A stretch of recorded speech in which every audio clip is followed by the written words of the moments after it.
Hi, everyone, and welcome to Ignite Website Marketing, your number one channel for web design, digital marketing, and SEO tips that are going to help you ignite your website marketing. So if you haven't subscribed to the channel already, please subscribe below. I got a lot of great stuff I'm going to be releasing this year that will help you ignite your website marketing. Today, I want to talk to you about how to build your email lists so you can follow up with people later on with any new promotions that you might have, or any new blogs, or any new products that might be coming out. So you don't want to miss out. Stay tuned. So the first step in building an email list, you want to subscribe to like an email service. So I will put a link below here in the description of different types of email services that are out there. And I'll give you the ones that are free. So that way, if you're new to, email marketing and you're just starting out, they offer like a lot of, just a couple services that will give you free subscribers up to like 500 to 2,000. So I'll put those in the description. A few email services out there that I can recommend is Chimpmail, Aweber, ConvertKit, or Constant Contact. Those are the the top email services out there that you can use, and you can create a form and embed that on your website. So once you kind of sign up for a service, the next step is to develop your lead magnet. So what do I mean by a lead magnet? Well, a lead magnet is something of value you can give away to people to get them to sign up on your email list. Here's an example. Say you have a dating business and you want to collect emails from your website. You can create a lead magnet such as like a short ebook, maybe an audiobook or a short video that will give some killer advice on how to date in 2021. Yeah, that is the year that we're in, 2021. That's right. Or you can say you're a marketing business like I am. You can give away tips for like, marketing on the internet, online marketing, or you can have people be notified when you create new content on your blog. So you can be like, sign up today to get the latest tips that will help you ignite your website marketing. And then you have the little form where people put the name and email address. So think about, like, when you're doing your lead magnet, think about what you can create that can be of value to the people who need your service or who would go to your website. Figure out, okay, so what is the target audience? What are their problems?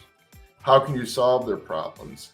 And maybe create like a small product and that will help solve that problem for them. You don't have to give them like everything, but if you can create something that will get them to sign up for your email list, you will definitely increase your chances of getting more email subscribers. So figure that's like a step, take some time, just kind of figure out and do your research. Like, what can I do? What, you can actually, if you don't have the skills to do like audio or video, you can go to Fiverr and, you can have somebody outsource it to someone who knows how to do video or write a PDF, just do some basic research. And you don't have to keep the ebook too long. You can keep maybe 5 to 10 pages, but something short that's just going to get them to sign up for your email list.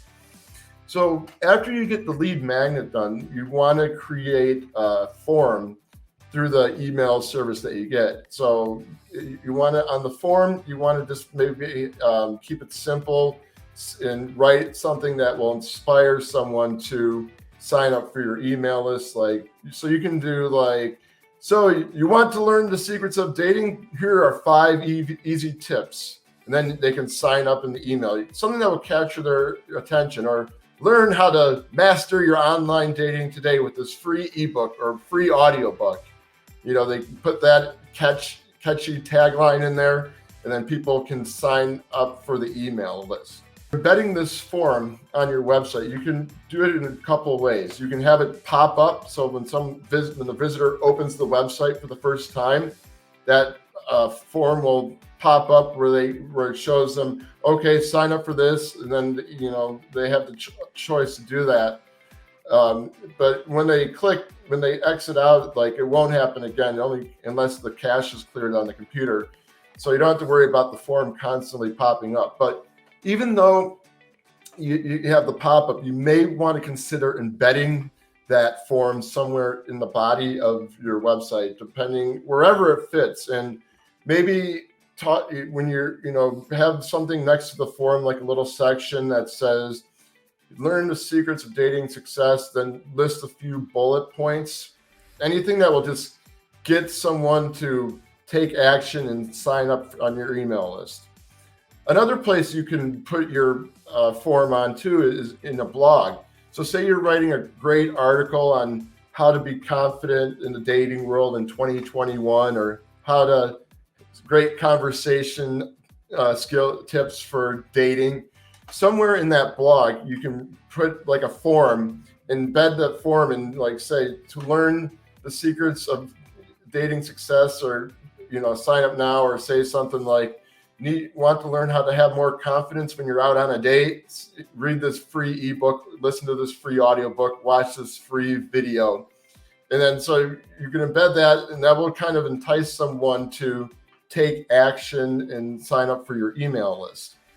So that's another way you can do that. And then you can utilize YouTube, maybe do a short, when you're doing a live stream or creating a video for your channel, you can mention something about, hey, I got this great ebook on dating in 2021. It's free.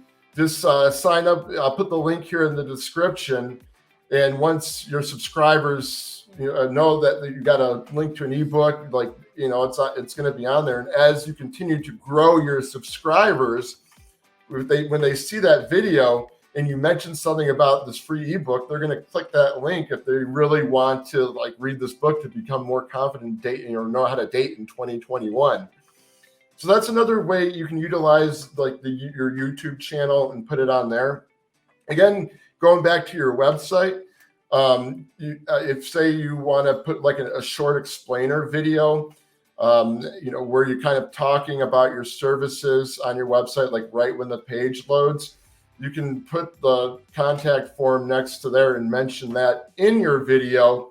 So when people watch the short video, and don't keep it the videos too long. And I said this before, when you do a video where you're talking about your products or service on a website, it's good to have, but don't keep it too long. But somehow, when you are talking about that, mention that, well, hey, sign up for my mailing list, and you'll get this free ebook, or that will help you date in 2021.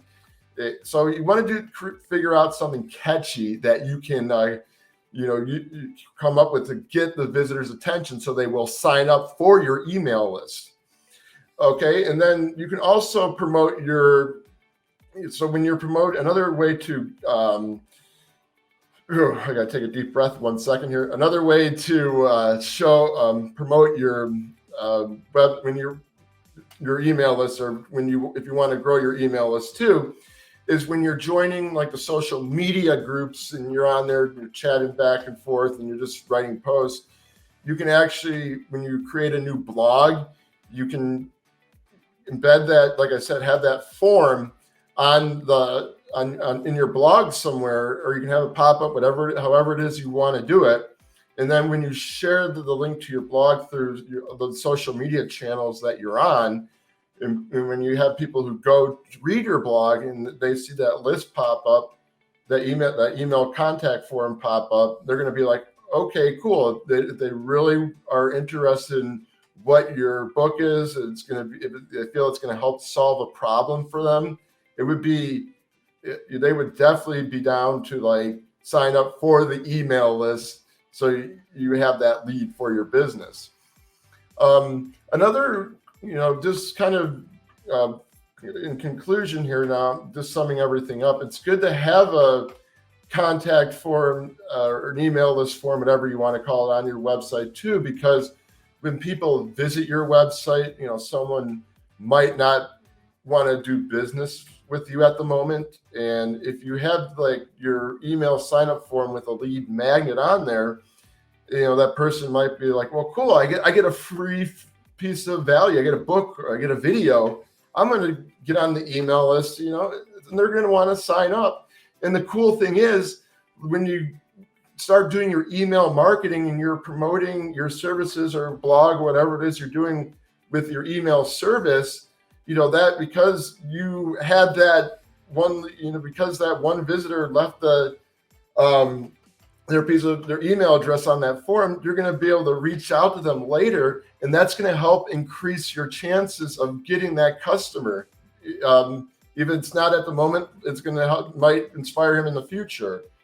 And as you continue to build your email list, you can go out and you can use your emails, send emails out for other promotions and everything, for stuff that you're offering or some big events that you're coming up, and it's just really going to help you get more sales. And so it's good to have a contact form with an so someone can give you their email address so you can follow up with them later. But remember, develop a catchy lead magnet that's going to really tempt the visitor to sign up for the email list, and then just try different ways utilizing the social media apps in your blog to embed your form in there to capture more leads that way. So anyways, guys, I hope you like this video. If so, be sure to give it a thumbs up, and be sure to subscribe to the channel, because I got a lot of great stuff coming up soon in 2021, and you don't want to miss out. And thank you guys for watching the video. Until next time, ignite your website marketing.